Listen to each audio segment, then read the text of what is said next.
Avec le nouvel algorithme YouTube, je remercie tous ceux qui pensent à mettre un like et un commentaire. C'est le meilleur moyen de me soutenir et de permettre à ma chaîne de gagner en visibilité. Et pensez aussi à activer la cloche pour être informé des dernières vidéos. Roland, ça ne vous a pas échappé, nous sommes à un mois de l'ouverture du mercato et déjà beaucoup de rumeurs. Et il y a un joueur qui alimente justement toutes les conversations à Paris, c'est Adrien Rabiot. Toujours pas de prolongation en vue pour le milieu de terrain qui sera libre en juin prochain, Candice. Oui, et c'est une longue histoire pour Adrien Rabiot. 1er novembre 2014, c'est la date de la dernière prolongation d'Adrien Rabiot. Depuis le PSG, tout simplement, lui court après. 12 mai 2017 déjà, Rabiot s'interroge. Son replacement en sentinelle, devenu régulier, son passage sur le banc lors d'un match à Nice, Adrien Rabiot n'est pas convaincu. Patrick Kluivert, alors directeur du football, veut déjà entamer des discussions pour une prolongation. Le milieu de terrain n'est pas pressé. 29 août dernier, le mercato est presque terminé et cette fois-ci, eh bien, Adrien Rabiot s'inquiète tout simplement. Il ne voit pas arriver le milieu défensif qui pourrait se présenter comme doublure à Thiago Motta, rôle qui lui sera donc dévolu. Interrogé sur la date de sa prolongation, ce n'est pas le moment d'en parler. Et puis 16 octobre dernier, les mois passent, rien n'avance pour Rabiot. Pire, ses prestations sont déclinantes, mais il prévient, les conditions sont parfaites pour continuer à progresser au PSG comme relayeur. Mais c'est le poste qui me correspond le mieux. Et d'ajouter, ceci étant dit, nous aurons le temps encore d'en parler d'une prolongation. Rabiot n'est décidément pas pressé. Oui, il n'est pas pressé puisque effectivement dans un an il ne sera plus joueur du Paris Saint-Germain, en tout cas toujours pas sous contrat. Prolongation qui traîne en longueur. Est-ce que vous comprenez le comportement, l'attitude d'Adrien Rabiot dans cette affaire? C'est pas orienté du tout. Sur ce thème, oui. Ça en fait, ça fait un thème où je le comprends. Ça fait. Un bon coup. Oui, un très bon coup, oui. Alors, oui, vous comprenez son attitude? Là-dessus, oui. Beaucoup de mots pour un gros. C'était pour dire que sur le reste, je ne le comprenais pas. Mais ah oui, d'accord. Mais bien, vous expliquerez ça plus clairement dans un instant. Oui, pour Dave Apadou. Ça va, c'est clair. Alors là, bon, bah là. Moi, j'ai un avis tranché. Oui et non. Vous n'avez pas d'avis, quoi. J'ai un avis tranché. Oui, d'accord. C'est okay. oui et non. D'accord, ok. Non, tort partagé quand même. On ménage également du côté de Jérôme Alonso. Et puis non, du côté de Candice Roland. Jérôme, vous ne comprenez pas son attitude? Moi, c'est mon attachement à ce club qui me fait un peu me révolter parce que j'aimerais que... Là, vous êtes révolté, là? Là, à fond. D'accord. Non, mais c'est bien de mais révolter avec vous, je suis cool. C'est ça que j'aime être révolté ici. Je trouve qu'à un moment donné où le PSG se cherche des leaders, se cherche une âme, se cherche un peu des guerriers, des comme Ramos, on n'aura pas, mais bon, j'aurais aimé que lui dise voilà, je re-signe. Les conditions, elles sont ce qu'elles sont. Je re-signe, je prends en main. Je veux bien être l'un des tauliers de ce nouveau projet. Il est vice-capitaine déjà. Il fait partie des mais j'attendais justement plus par rapport à cet épisode-là, qu'il sorte un peu du bois, qu'il me fasse une interview, qu'il s'affirme un peu plus. Voilà, donc je suis déçu par son attitude, pas seulement celle qui consiste à pas paraffer son contrat, mais aussi de ne pas endosser ce rôle, ce costume, de dire voilà, je suis formé ici, je fais partie du projet, je veux aller au bout et j'y crois. Et en ça, je suis un petit peu déçu par l'attitude d'Adrien, mais l'issue est encore possible. Mais à l'instant T, je suis un peu déçu, oui. Mais c'est vrai qu'il avait revendiqué un petit peu, justement, une place plus importante. Il avait donné une interview dans l'Équipe Magazine il n'y a pas très longtemps où il endossait un peu, quand même, un costume de leader. Et là, c'est vrai que cette prolongation, ça traîne, hein, Mélissa. Oui, et puis il nous parle de son attachement au PSG. Et c'est vrai que c'est pour ça que je dis oui et non. Oui, à la fois, il attend de voir ce que l'entraîneur compte faire de lui, où il va être utilisé. Il veut des garanties sur le projet du club. Et ça... Effectivement, ça peut s'entendre.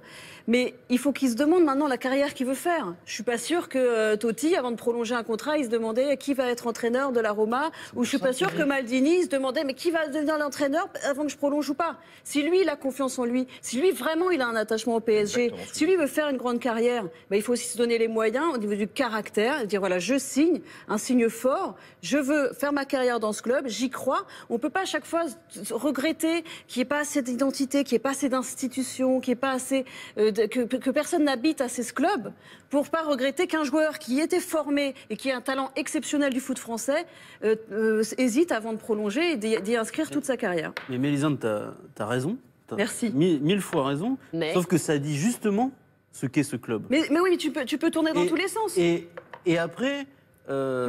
vous oubliez un paramètre, c'est l'aspect économique et financier. Il ne doit pas être très mal payé non plus. Ah non, mais il n'est pas très mal payé. Mais vous savez, quand vous gagnez de l'argent, vous en voulez toujours plus. Et les footballeurs, ils en veulent toujours plus. Et vous pensez pas que la prolongation... Il gagnait 14 millions d'euros au FC Barcelone par an. On peut se dire, il est quand même bien payé. Ça va, tu peux vivre. Bah oui, mais il est passé à 36.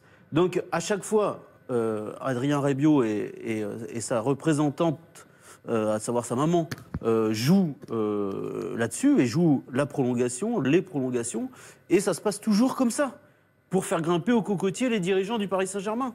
Mais Lisandre, bien sûr qu'elle a raison. Quand Maldini, il restait à Milan, il restait à Milan. Mais lui, est-ce qu'il a envie de rester au PSG toute sa carrière? C'est ça la question. Je suis pas sûr. C'est ça la question. Alors qu'ils le disent. Et qu'il le disent. Si jamais il le dit, vous allez le lui reprocher. Bah non, Mais non, mais non. ce que tu viens de dire, c'est exactement finalement ce qu'on a dit, c'est que on a envie pour quelques dollars de plus que le gamin il dit attends voilà c'est mon club, c'est mon projet aussi. Bah alors qu'il s'en aille. Alors ils ont pas envie de le laisser partir. Alors c'est très important. Hein. Attendez, parce que lui, il joue sur du velours. C'est comme, ça serait comme au rugby avec les gifles, les machins. Lui, il est formé au club. Le Paris Saint-Germain a besoin de joueurs formés au club pour participer à la Ligue des Champions. C'est très important. Il est dans une position de force exceptionnelle, malgré une saison parfois compliquée, en tout cas décevante par rapport à son formidable talent. Même s'il ne faut pas mélanger non plus avec l'équipe de France qui a grandement participé à désagréger son image. Alors, on va quand même expliquer, il est libre en juin prochain, c'est-à-dire que s'il ne prolonge pas, et ben en juin prochain, il peut partir. En 2019, oui, juin prochain, ouais, c'est ça, dans 13 mois, quoi.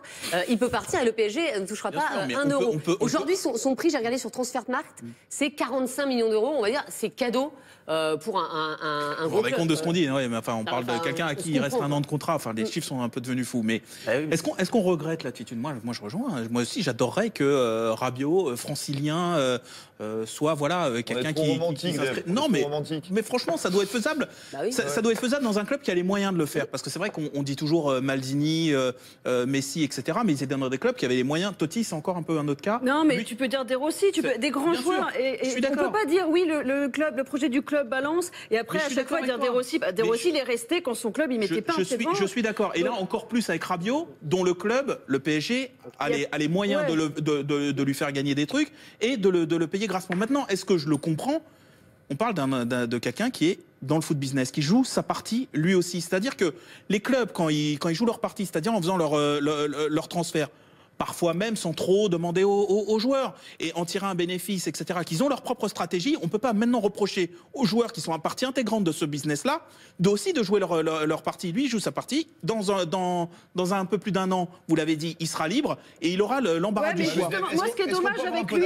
Est-ce qu'on va avoir... Je regrette que ce soit comme ça. Un petit peu quand c'est ton club. Et Rabiot, ce qui est dommage avec lui, et ce qui est un peu agaçant avec lui, c'est qu'on a en permanence l'impression qu'il reste dans la zone de confort, dans une espèce de facilité, y compris dans le jeu et dans cette situation. Sur le terrain et dans cette situation. Je veux pas jouer la pelouse était comme ça, je voulais pas me blesser. Et là, je veux pas mettre en avant et dire voilà, je serai le capitaine de ce club qui m'a formé et qui est devenu un club hyper puissant, qui peut me faire gagner la Ligue des Champions et ce sera moi, le capitaine du PSG qui gagnera.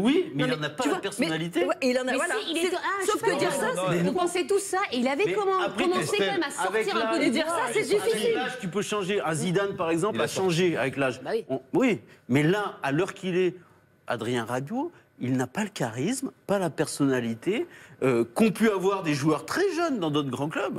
Ce n'est pas le cas. Il est insouciant, indolent, parfois agaçant, et il est sauvé par son formidable talent. Reprocher à quelqu'un de ne pas être ce qu'il n'est pas, c'est compliqué. Moi, je ne vois pas ça en lui aujourd'hui.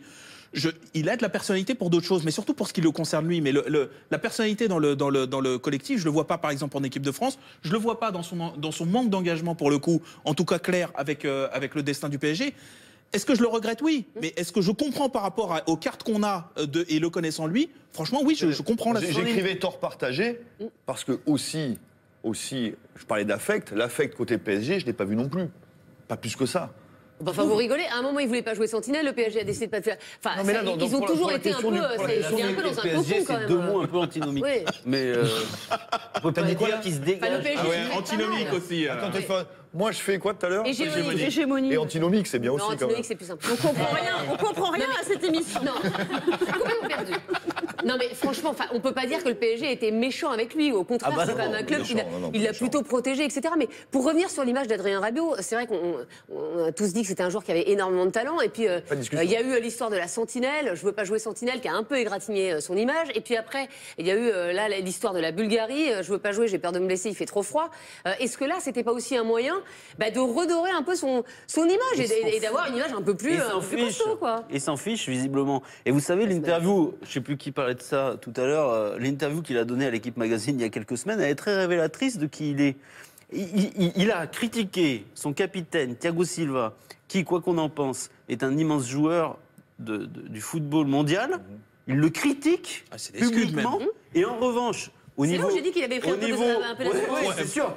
Quand tu parles des autres, c'est facile. Mais en revanche, aucune autocritique. Mais c'est fascinant. C'est-à-dire que même si tu es un tout petit peu malin, tu t'en mets un peu sur le dos. Et derrière, tu mets une pique. Non. Thiago Silva, en gros, il leur met la pression et il crie trop dans le vestiaire. Et lui, heureusement qu'il est là pour mettre un petit peu d'huile dans les rouages. Non, mais on est chez les fous.